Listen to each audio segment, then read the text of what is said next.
नमस्कार, good news Bharat के YouTube channel में आप सभी दर्शकों का स्वागत है। मैं हूं संजीव कुमार शर्मा और आइए देखते हैं आजमगढ़ की कुछ खबरें फटाफट अंदाज में।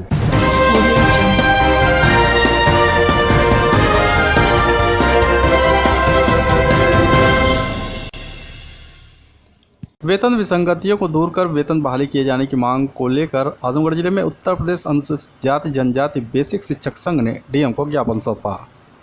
जिलाधिकारी कार्यालय पहुंचे संघ के प्रांतीय संरक्षक लालचंद राम ने बताया कि बीते 15 मई और 16 जून 2020 को पत्रक सौंप मांग किया गया था कि जिन 493 शिक्षकों का वेतन फ्रीज कर दिया गया है, उनमें से जिन शिक्षकों का सामान्य शिक्षकों के बराबर वेतन हो गया हो, उनका लिस्ट बनाकर वेतन बहाली किया जाए ताकि जुलाई 2020 से शिक्षकों को सामान्य शिक्षकों के बराबर अनुसूचित जाति जनजाति के शिक्षकों को वेतन मिल सके। हम ये चाहते हैं कि जिला बेसिक शिक्षा अधिकारी 493 शिक्षकों में से जिन अनुसूचित जाति के शिक्षकों का वेतन सामान्य शिक्षकों के बराबर हो गया है, उनकी सूची बना करके और यह आदेश प्रस्तुत करें कि ये इनकी वेतन बहाली कर दी जाए और इनकी वेतन वृद्धि जो है जुलाई 2020 में लगाई जाए। यह संगठन की मांग है। आजमगढ़ जिले में कोरोना संक्रमण से एक और मौत हो गई। इसी के साथ ही कोरोना से मरने वालों की संख्या जिले में 13 हो गई। सीएमओ डॉक्टर ए के मिश्रा ने इसकी पुष्टि की। मुख्य चिकित्सा अधिकारी ने बताया कि मृतक अतरौलिया बाजार में हनुमानगढ़ी के पास का रहने वाला था। सीएमओ डॉक्टर ए के मिश्रा ने बताया कि मृतक हार्ट का मरीज था और उसका इलाज मऊ जिले में चल रहा था। ज़्यादा तबीयत खराब होने की वजह से परिजन उससे आजमगढ़ लेकर आ रहे थे कि उसकी रास्ते में ही मौत हो चुकी थी। जांच में उसकी रिपोर्ट पॉजिटिव आई है। कोविड-19 प्रोटोकॉल के अनुसार उसका अंतिम संस्कार कराने का निर्देश दिया गया है।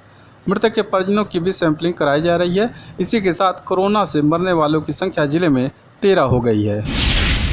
आजमगढ़ डीएम राजेश कुमार ने जिले में 10 नए कंटेनमेंट जोन बनाए जाने की घोषणा की है। जिलाधिकारी ने बताया कि कंटेनमेंट जोन के निर्धारण के संबंध में दी गई व्यवस्था के अनुसार जनपद के डॉक्टर अंबेडकर लाइब्रेरी के पास मोहल्ला हरबंशपुर नगर पालिका परिषद आजमगढ़, विशाल टाकिज के पास मोहल्ला सिधारी नगर पालिका परिषद आजमगढ़, अखिलेश श्रीवास्तव के घर के पास प्रहलाद नगर राजस्व ग्राम करतालपुर तहसील सदर, कस्बा मस्जिद के पास राजस्व ग्राम कस्बा फतेहपुर तहसील मार्टिनगंज, आवासीय परिसर सामुदायिक स्वास्थ्य केंद्र बरदा तहसील मार्टिनगंज, अनुसूचित जाति बस्ती राजस्व ग्राम बासुपार बनकट तहसील सगड़ी, राम सिंहपुरा राजस्व ग्राम मुखलिसपुर तहसील बुढ़नपुर, गोछा पांडे बस्ती राजस्व ग्राम छतौना तहसील बुढ़नपुर, हनुमान मंदिर के आसपास लोहिया नगर वार्ड नंबर 4 नगर पंचायत अतरौलिया तथा हनुमान मंदिर के सामने वाली गली मित्तुपुर बाजार राजस्व ग्राम मित्तुपुर तहसील फूलपुर का संपूर्ण क्षेत्र कंटेनमेंट जोन होगा। इन क्षेत्रों में कंटेनमेंट जोन प्रोटोकॉल का 100% अनुपालन सुनिश्चित किया जाएगा, जिसमें कॉन्टैक्ट ट्रेसिंग जिला चिकित्सा अधिकारी द्वारा दिए गए रिस्क निर्धारण के आधार पर व्यक्तियों को होम या इंस्टीट्यूशनल क्वारंटाइन किया जाना है। आगामी त्यौहार बकरीद के मद्देनज़र आजमगढ़ शहर के करबला मैदान में बकरे की मंडी लगी, लेकिन महंगाई के चलते खरीदार कम दिखे। बता दें कि आगामी 1 अगस्त को चंद्र दर्शन के अनुसार बकरीद का त्यौहार मुस्लिम बंधुओं द्वारा बनाया जाना है। इसमें बकरे की कुर्बानी का विशेष महत्व होता है। इसी को लेकर बकरे की मंडी शहर के करबला मैदान में लगाई गई। पहले यह मंडी शहर के अति व्यस्त इलाके तकिया मोहल्ले में लगता था, लेकिन कोरोना संक्रमण के चलते जिला प्रशासन ने इस बार मंडी को खुले मैदान में लगाने का निर्देश दिया था ताकि सोशल डिस्टेंसिंग का पालन हो सके, जिसके चलते अब की बार यह मंडी शहर के करबला मैदान में लगाया गया, जहां कुर्बानी करने वाले खरीदार तो पहुंचे, लेकिन यहां भी उन्हें महंगाई की मार झेलनी पड़ रही है।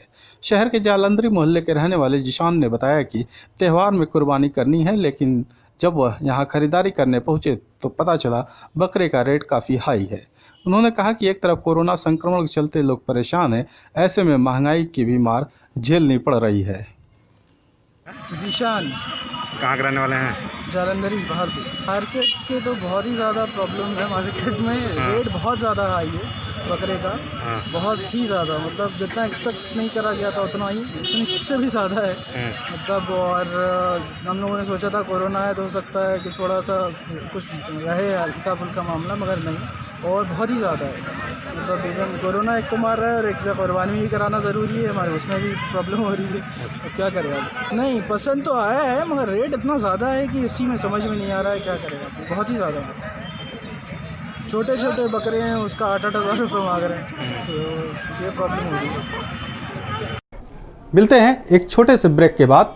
आप देखते रहिए गुड न्यूज़ भारत।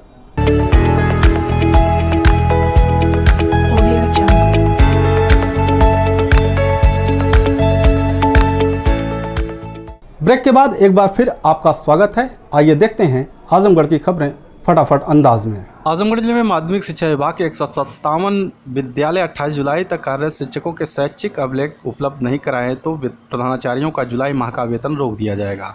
बता दें कि शासन के निर्देश पर माध्यमिक शिक्षा विभाग के शिक्षकों के अंक पत्रों की जांच की प्रक्रिया शुरू हो गई है। डीएम राजेश कुमार के निर्देश पर जांच कमेटी गठित की गई है। इसके लिए बाकायदा कंट्रोल रूम भी स्थापित कर दिया गया है। जांच टीम में एसडीएम प्रशासन, जिला शिक्षा निदेशक माध्यमिक, डीआईएस एवं 2 प्राचार्य को शामिल किया गया है।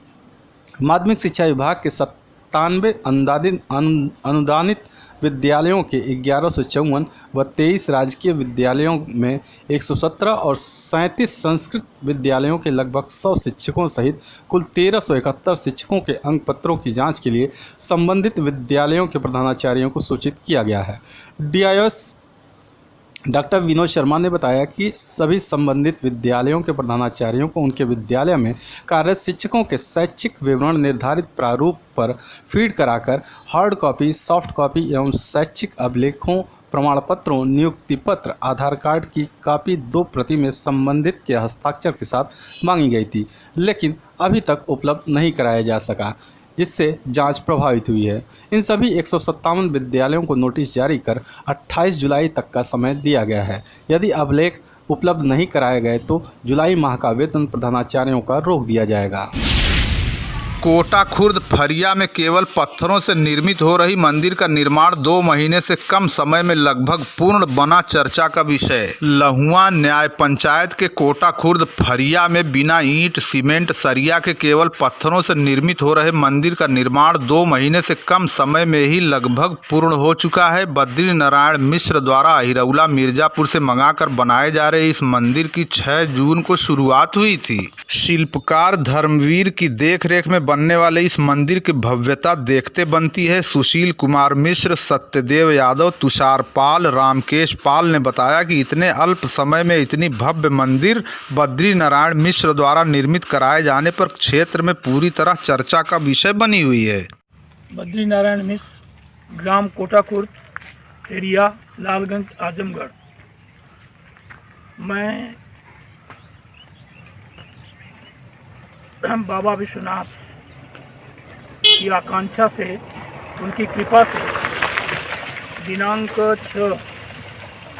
6 जून 2020 मैं अपनी इच्छा पूर्ण करने के लिए उन बाबा धाम मंदिर का निर्माण कराने में व्यस्त था और उनकी कृपा से धीरे धीरे आज दिनांक 27 जुलाई 2020 को पूर्ण हो चुका है। अभी इसका कुछ कार्य जो है बाकी है और उसके लिए मैं सन्नद्ध हूँ और काम शुरू हो रहा है। तरवा थाना क्षेत्र के पड़री गांव में कुएं में गिरे कोबरा सर्प को रेस्क्यू करके सर्प मित्र ने सुरक्षित रूप से बाहर निकाला। मेहनाजपुर निवासी सर्प मित्र गुड्डू मौर्य को सूचना मिली कि तरवा थाना क्षेत्र के पड़री गांव में गुड्डू यादव के ट्यूबवेल में मोटर के पास एक सांप छिपा है जो मोटर स्टार्ट करने जाने पर फुफकार रहा है, जिससे काफी काम प्रभावित हो रहा है और लोगों का भय के मारे बुरा हाल है। सूचना पाकर पड़री पहुंचे गुड्डू मौर्य ने उसे पकड़ने का प्रयास किया तो वो कुएं में कूद गया तथा एक स्थान पाकर वहीं जाकर छिप गया। गुड्डू मौर्य ने उसे अपने हुनर से पकड़ा और उसे कड़ी मशक्कत के बाद बाहर निकाला। गुड्डू मौर्य ने कहा कि वो जीवों की रक्षा और इंसानों की रक्षा के लिए यह काम निःशुल्क करते हैं, वो किसी से कोई पैसा नहीं लेते। गुड्डू मौर्य एक यूट्यूब चैनल चलाते हैं जिसमें अपना नंबर पोस्ट करते हैं। वो कहते हैं कि किसी को नंबर की आवश्यकता हो तो वो वहां से प्राप्त कर सकता है। उन्होंने बताया कि पकड़े गए सर्प सर्प के फन के पास कटा हुआ था, जो संभवतः बचपन में ही चोट के कारण ऐसा हुआ होगा। इसमें कोई रहस्य नहीं है। उन्होंने कहा कि कोई देखकर ऐसा सर्प को न पकड़े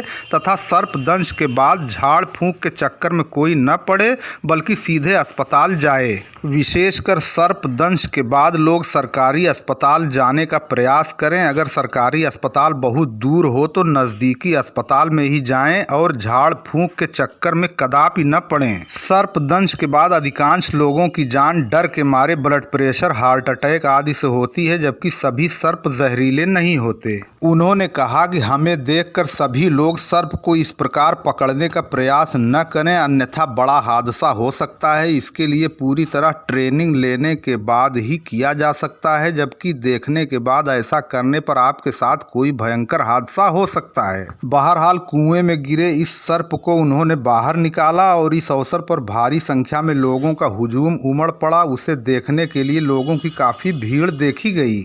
उन्होंने कहा कि कुआं में गिरने के बाद भी इसे कोई चोट नहीं आई है और यह पूरी तरह सुरक्षित है। जब उनसे पूछा गया कि इस सर्प का वो क्या करेंगे तो उन्होंने कहा कि इसे ले जाकर सुरक्षित स्थान पर छोड़ दिया जाएगा। इसके बाद वो एक विशेष रूप से बनाए गए झोले में उसे भरे और ले जाकर एक स्थान पर उसे छोड़ दिया गया। उन्होंने कहा कि वो सर्प पकड़ लेने के बाद कभी भी उसे मारते नहीं और उसे ले जाकर सुरक्षित स्थान पर छोड़ देते हैं, क्योंकि यह पर्यावरण के लिए अति आवश्यक हैं। उन्होंने सर्प को अपने बनाए गए विशेष रूप के झोले में भरा और ले जाकर सुरक्षित स्थान पर उसे छोड़ दिया।